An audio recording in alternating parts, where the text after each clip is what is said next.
Let's see. This is one that's been making its rounds. You've probably seen this story. A man who spent $14,000 to transform himself into a collie steps out for his first time ever in public. Into a collie? This is a costume that he spent $14,000 on so that he could become a collie. That is a costume? That is a $14,000. That is a man underneath of You that. gotta be shitting me, dude. Holy hell. That is a man in a dog costume. That is the creepiest thing I've ever seen. And he said that, I don't think anybody should be stopped from fulfilling the dreams that they had as kids. And it took 40 days to create? Yeah. Not a bad turnaround time. My contractors took 6 months to do my kitchen. This guy turned himself into a collie in 40 days? Yeah. What is this, Jesus? Yeah. 40 days and 40 nights, I'll make you into a collie. Yeah. Water into wine and humans into dogs. That is the creepiest shit I've ever seen. What is he just going to stand around and creep up on people? He literally licking people's nuts. He had somebody walking him through a park with a leash on and everything inside of a dog costume. He's like going up to people acting like a dog. And he walks on all fours? Yeah, he walks around. Do they have a video of what this looks like? Yeah, they do. Let me see. Because the picture, if you see it, it looks like a dog, but I got to imagine the video looks absurd. Oh my God, please. Oh my God, that is so fucking creepy, dude.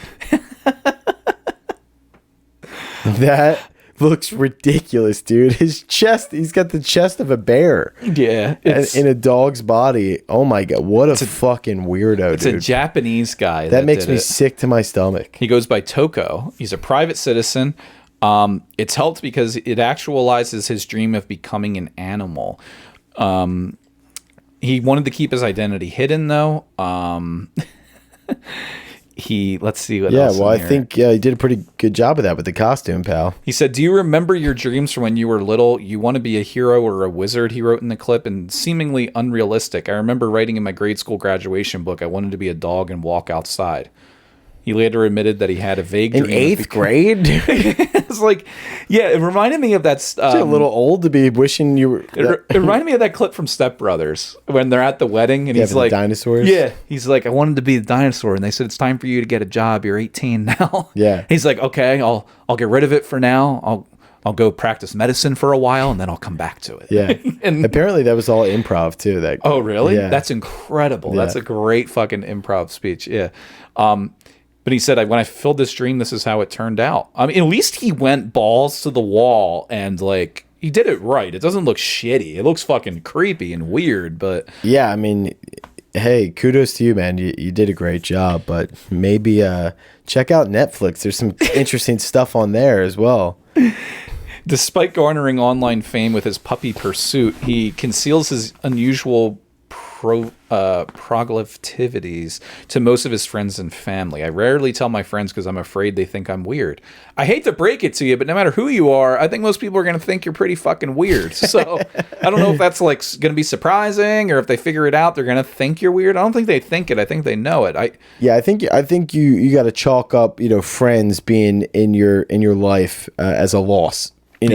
After that one guy. I just love how he's like, but people should be able to realize that their dreams they had as kids can be fulfilled. It's like, I thought of some crazy shit as a kid that probably should not be fulfilled in life. There's a lot of those, you never thought about whether you could, but you always thought about whether you could, but not whether you should. Whether you should. And this is one of those, should you have, though? It's a good example. Did you have any dreams as a kid that you had that you thought were unrealistic, and now you're like, you know what? Maybe I should chase that dream.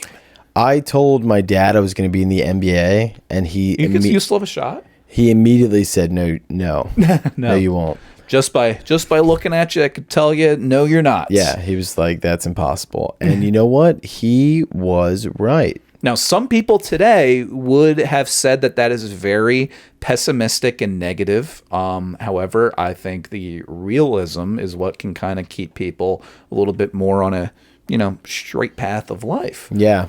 You take some beaten paths a little bit off the beaten path for sure. I've definitely have as well. Yeah. It's just there comes a time where if you come across a hooker with a runny nose and a cough, you don't go chasing her, That's what my grandpappy always said. Yeah, and he never lied. Nope.